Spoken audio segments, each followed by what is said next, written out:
You are watching my YouTube channel. Today I am going to tell you about preposition. Please look at the whiteboard. Some important prepositions. कुछ महत्वपूर्ण preposition. अब इसमें देखिए, सबसे पहले हमने लिखा है अंडर और लिखा है बिलो। अंडर माने भी नीचे होता है, बिलो माने भी नीचे होता है, किंतु सबसे बड़ी बात है अंतर क्या है। अंडर और बिलो में क्या अंतर है, इसको आपको ध्यान देना है। अंडर तब प्रयोग होता है जब कोई चीज़ किसी चीज़ के नीचे रखी हुई है, मगर जिस चीज़ के नीचे रखी हुई है वो चीज़ उस वस्तु को पूरा ढक रही है, कवर्ड एरिया के नीचे रखी हुई है, तब अंडर का प्रयोग होगा।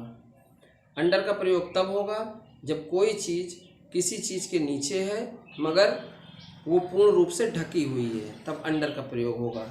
जैसे बिल्ली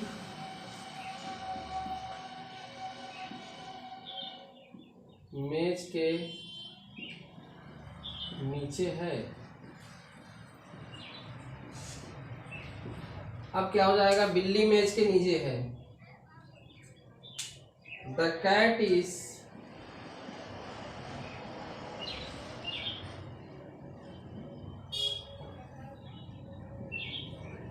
अंडर द टेबल। बिल्ली मेज के नीचे है, बिल्ली मेज के नीचे बैठी हुई है। इसको आप ध्यान दीजिए, बिल्ली जो है मेज के नीचे है, मेज उसके ऊपर है, मेज के नीचे बैठी हुई है। तो यहाँ पे जो है प्रयोग the cat is under the table का मतलब बिल्ली मेज के नीचे है। जैसे हमने कहा वे या वह पेड़ के नीचे बैठा है। वह पेड़ के नीचे बैठा है। अब पेड़ के नीचे ऐसे बैठा है कि पेड़ की जो छाया है, छाया अगर देखा जाए तो उसके ऊपर है, यानी पेड़ ने उसको कवर कर लिया है। यहाँ पे हुआ ही इज सिटिंग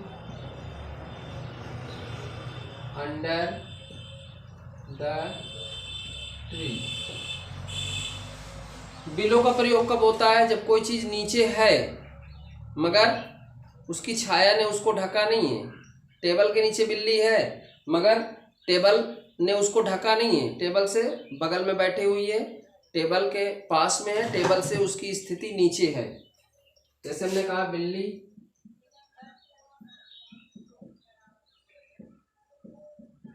मेज के नीचे है। अब यहाँ पे क्या हो जाएगा, the cat is below the table. यहाँ पे बिल्ली जो है, बिल्ली जहाँ पर है उसकी सतह मेज की सतह से नीचे है, सतह का बोध होता है। ठीक, एक छोटा सा उदाहरण देखिए। जैसे यहाँ पे जो बिल्ली थी, जैसे ये मेज है,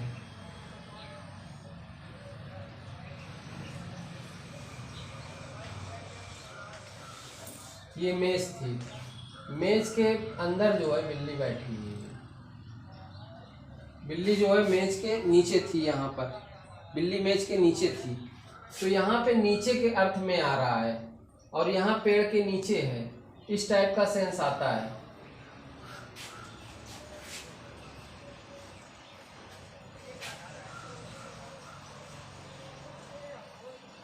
इन और इनटू में अंदर देखिए। इन जो है, इनका मतलब में होता है, ये कवर्ड एरिया होती है।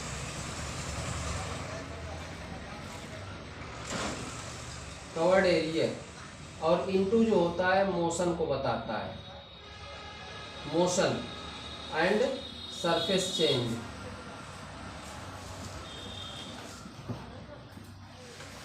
जैसे हमने कहा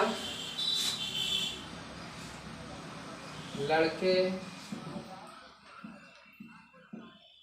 मैदान में है। मैदान एक कवर्ड एरिया है, मैदान में है, खेलने वाले मैदान में। तो यहाँ पे हो गया बॉयज आर इन, यहाँ पे द बॉयज भी कर सकते हैं, the boys are in the field. मैं कमरे में हूं,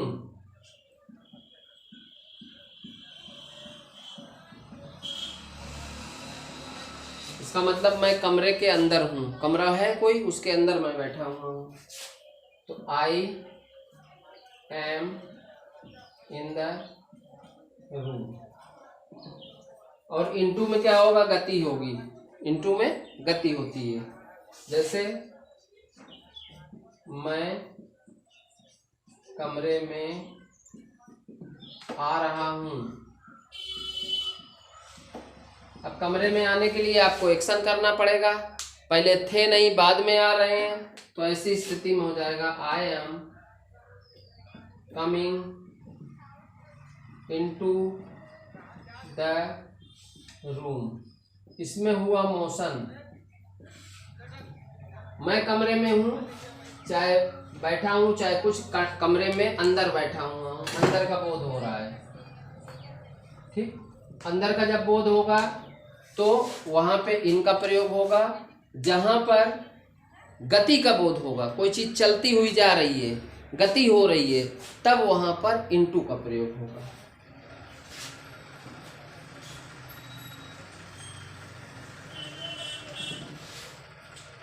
ऑन, ऑन का मतलब ऊपर या पर। जैसे किताब मेज पर है, पहले से ही है, किताब मेज पर है, पहले से ही रखी हुई है, किताब मेज के ऊपर आराम से रखी है। तब यहाँ पे होगा द बुक, या किताबें बोल दिया, किताबें मेज पर हैं, यहाँ है कर दिया। द बुक्स आर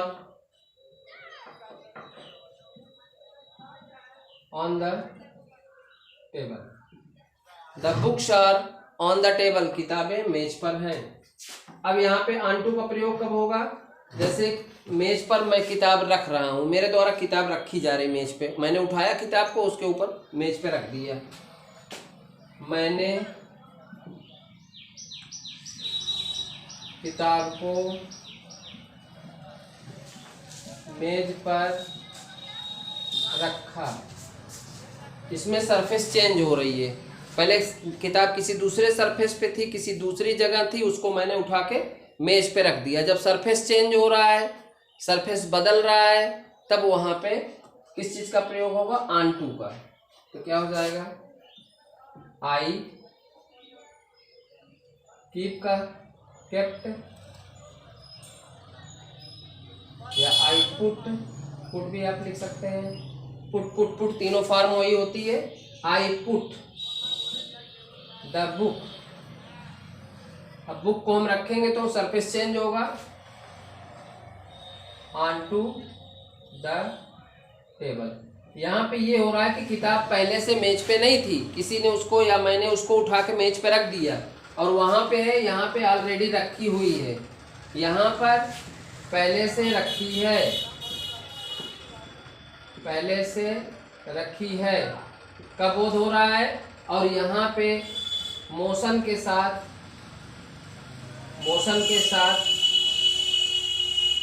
एक्शन का भी बोध होता है,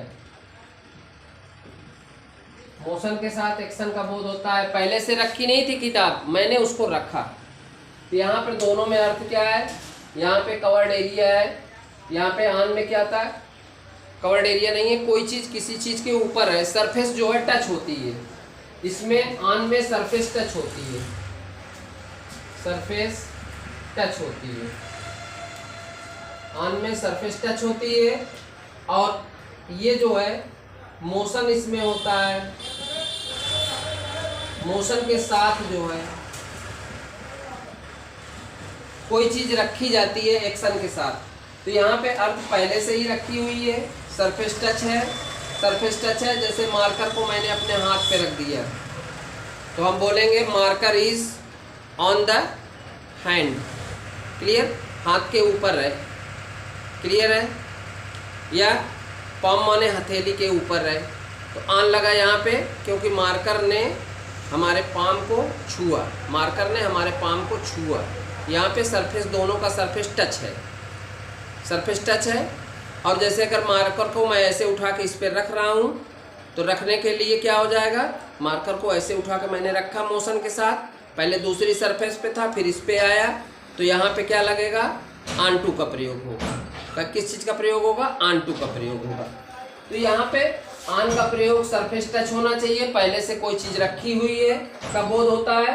जब ऑन में पहले से कोई चीज़ रखी है और ऑन टू में हम उसको रख रहे हैं, ठीक, हम उसको रख रहे हैं।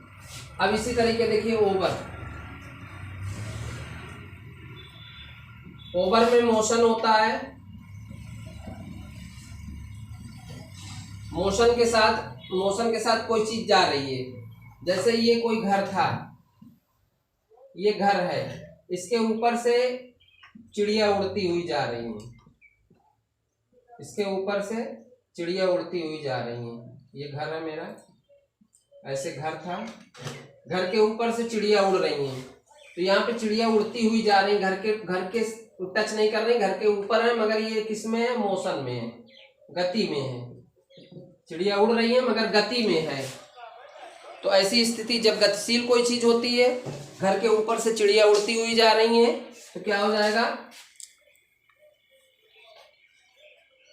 The birds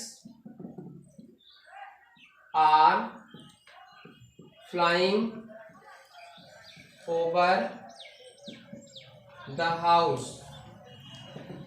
the bird are flying over the house. The birds are flying over the house का मतलब चिड़िया घर के ऊपर से उड़ रही हैं। And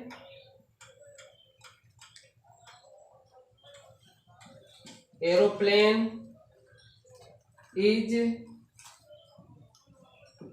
flying over the mountains. एक हवाई जहाज पर्वतों के ऊपर से उड़ रहा है, पर्वतों के ऊपर से उड़ रहा है, मोशन हो रहा है।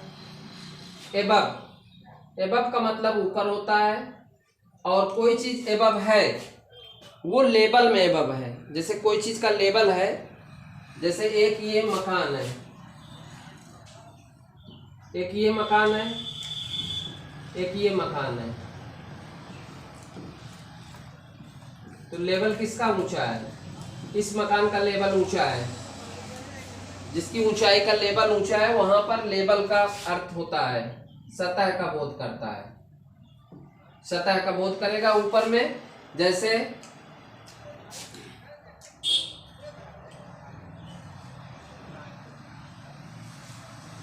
The fan is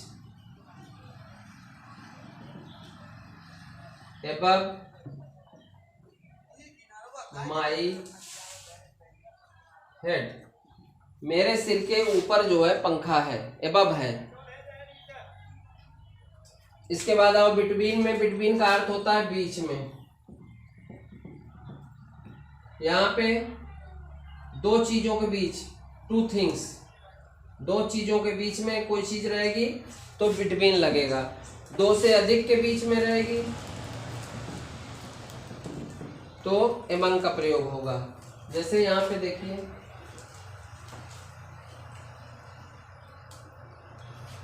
Radha Sita और गीता के बीच बैठी है। राधा सीता और गीता के बीच बैठी हुई है, तो यहाँ पे राधा बैठी है बीच में, Radha is sitting between Sita and Gita. यहाँ पे टोटल कितने पर्सन हो रहे हैं, एक राधा हो गई, राधा बैठी है सीता और गीता के बीच।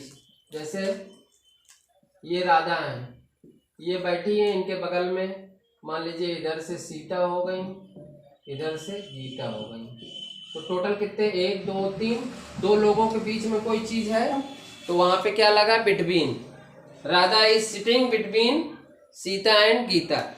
अब राधा अगर 10 लोगों के बीच में बैठी हुई है, राधा बहुत से लोगों के बीच बैठी है।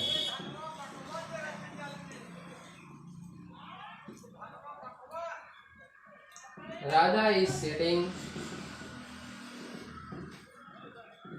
among many people। Radha is sitting among many people। यहाँ पे राधा के साथ जो है कि बहुत से लोग बैठे हुए हैं, बहुत से लोगों के बीच में राधा बैठी है। राधा अकेली नहीं है, राधा बहुत से लोगों के बीच में बैठी हुई है। फिर से एक बार आप लोग समझ लीजिए, अंडर का प्रयोग नीचे के लिए, मगर जो चीज अंडर में होगी वो पूर्ण रूप से कवर्ड होगी। एबव का प्रयोग अंडर और बिलो का प्रयोग भी नीचे के लिए, मगर वो कवर्ड नहीं है। ठीक। इनटू का प्रयोग में के लिए, कोई चीज है, घर है, उसके अंदर बैठा हुआ है। 3D का मतलब लंबाई चौड़ाई ऊंचाई वाला कोई आकृति है, घर है, मकान है, उसके भीतर कोई बैठा है। सर्किल के भीतर कोई बैठा है, पार्क के अंदर कोई बैठा है, चहर दीवारी के अंदर बैठा है। तो अंदर का सेंस लेके ये चलेगा। इसके चारों तरफ से एक बाउंड्री वाल होती है। तो इन का मतलब किसी चीज के अंदर है। और उसके बाद इनटू का मतलब किसी चीज के अंदर आ रही है, बाहर से अंदर आ रही है, मोशन हो रहा है। कोई चीज बाहर थी, उसकी सरफेस चेंज हुई, जैसे मैं बाहर था, वहां से अंदर आ रहा हूं, तो I am coming into the room. मैं कमरे के अंदर आ रहा हूं। तो अंदर आ रहे हैं, गति के साथ आ रहे हैं, एक्शन हो रहा है, गति हो रही है, ऐसी स्थिति में मोशन हो रहा है। फिर इसके बाद आन और आनटू का प्रयोग। आन का प्रयोग पहले से कोई चीज किसी चीज के ऊपर रखी है और दोनों सतह जो है टच है, सतह को छू रही है। आन है, पहले से ही रखा है। अगर हम किसी चीज को उठा के रखते हैं तो आनटू का प्रयोग होगा। पहले नहीं थी रखी, बाद में रखी गई है, एक्शन हुआ तब हुआ। ओवर का प्रयोग गति के साथ, जैसे मैंने गेंद को पेड़ के ऊपर से फेंका, I threw the ball over the tree.